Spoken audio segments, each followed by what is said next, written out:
ఇప్పుడు మీరు వీక్షించేది బెంగళూరు పూల సంత. బెంగళూరు పూల మార్కెట్లో ప్రతిరోజు ఈ హడావిడి ఉంటుంది. శుక్రవారం, శనివారం, ఆదివారం ఇంకా ఎక్కువ ఉరవడి ఉంటుంది. బెంగళూరు ప్రజలు రంగురంగుల, రకరకాల సువాసన కలిగిన పూలను దేవుని శిలలకు వేసి, దేవుని శిల్పాలనే పులకింపజేసి దైవ ఆశీస్సులు పొందుతారు. ప్రతి గుడిలో లోపల ఉండే విగ్రహాలకు ప్రతిరోజు రంగురంగుల పూలతో అలంకరించి వారి ఆశీర్వాదాలు పొందుతారు. ఇది వారి విశ్వాసానికి ప్రతీక.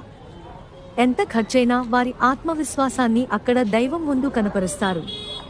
ప్రతి గుడిలో లోపల ఉండే విగ్రహాలకు ప్రతిరోజు రంగురంగుల పూలతో అలంకరించి వారి ఆశీర్వాదాలు పొందుతారు. ఇది వారి విశ్వాసానికి ప్రతీక. ఎంత ఖర్చైనా వారి ఆత్మవిశ్వాసాన్ని అక్కడ దైవం ముందు కనపరుస్తారు. ఒకవేళ అవి అమ్ముడు పోవకపోతే కుప్ప తొట్లో పడేస్తారు. కానీ